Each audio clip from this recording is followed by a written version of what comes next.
वो इंतहाई अफसोसनाक और तकलीफ दे हैं।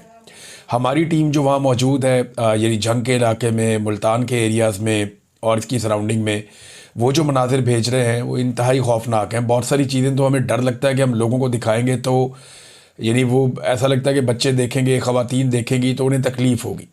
ऐसे खौफनाक मनाजिर जो हैं वो सैलाब ज़दा इलाकों से आ रहे हैं और सारा का सारा पोल खोल कर रख दिया डिजिटल मीडिया ने।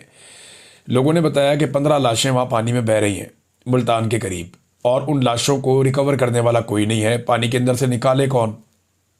और वो जो लाशें पानी के अंदर बह रही हैं उनमें बताया कि एक 6 महीने का बच्चा जो है उसकी लाश पकड़ी गई है और एक और शख्स है उसकी लाश बाहर निकली है।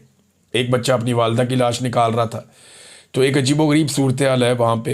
एक खातून बता रही है कि जी हमारे बच्चे वहाँ दरख्तों पे चढ़े हुए हैं और उन्हें रेस्क्यू करने के लिए कोई नहीं गया, यानी उन्हें निकालने के लिए कोई मौजूद नहीं है, कोई मदद नहीं कर रहा। इसके अलावा जो प्राइवेट कश्तियों वाले हैं वो बहुत पैसे मांग रहे हैं, 2-2 लाख रुपया मांगते हैं एक फैमिली को रेस्क्यू करने के लिए।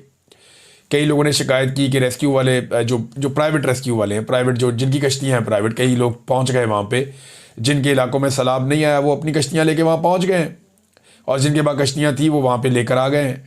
अब वो कश्तियाँ जो प्राइवेट लोग चला रहे हैं पीटर इंजन के साथ, जो दीगर वो छोटी छोटी मशीनें होती हैं उनसे वो चलाते हैं, बादों का चप्पू के साथ, तो वो पैसे मांगते हैं लोगों से कि अपनी फैमिली को अब निकालते हैं, और लोग एडवांस में पैसे दे रहे हैं। बहुत सारे कस्बों में जो लोग घिरे हुए हैं, जो निकल कर जाना चाहते हैं, घरों की छतों पर बैठे हुए हैं, दरख्तों पर चढ़ के बैठे हुए हैं, वो वहाँ लटके इंतज़ार कर रहे हैं कि हुकूमत आएगी। हुकूमत आ नहीं रही। हुकूमत के वसाइल बहुत थोड़े हैं, हुकूमत ये कर नहीं पाएगी। और हुकूमत को अपने सारे वसाइल को इस जगह पे लगाने की बजाय, ये तवज्जो जिन कामों पे देनी थी वहाँ तवज्जो देने की बजाय वो टिकटॉक बनाते हैं और निकल जाते हैं। यानी अब इमरान खान की नकल करने के चक्कर में मरीम नवाज़ पहुँच गई वहाँ जाके, जी बच्चों को हम खाना खिला रहे हैं, और वो जो माहौल है उसकी जब वीडियो आती है, तस्वीर आती हैं, तो लोगों को तकलीफ़ होती है, लोग बुरा भला कहते हैं। लोग हुकूमत से मुकम्मल तौर पर मायूस हो गए हैं। जब भी सैलाब मुतासरीन से बात करो तो वो हुकूमत को गालियाँ देते हैं, और ये चीज़ें टीवी चैनल पे ऑन एयर की नहीं जा सकती। अब सैलाब मुतासरीन के जो बदतरीन हालात हैं वो पाकिस्तान के इलेक्ट्रॉनिक मीडिया को ऐसा लगता है कि मना कर दिया गया कि आपने सैलाब की तबाही नहीं दिखानी।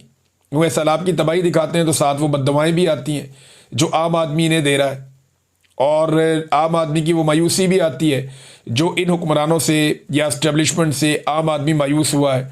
अब रेस्क्यू के इंतज़ार में लोग छतों पर चढ़े हुए हैं, लेकिन इन्होंने क्या किया, अपना एक मसनूई सेट लगाया, सेट लगा के वहाँ पे अपना टिकटॉक बनवाया और टिकटॉक बना के निकल गए। भाई जब लोग मर रहे हो ना, लाशें पानी में तैर रही हों, फिर आप ये ड्रामे नहीं कर सकते। जब लोगों की जानें जा रही हों, लोग भूखे हों, फाका ज़दा हो, तब आप ये ड्रामे नहीं कर सकते। लेकिन आप देखें कि इनके ड्रामे जारी हैं और ये ड्रामे लगातार करते चले जा रहे हैं। ये सारे के सारा जो है ना, एक ऐसा टोला लाकर मुसल्लत किया पाकिस्तान की मिलिट्री एस्टेब्लिशमेंट ने जिन्हें अवाम का एहसास ही नहीं है।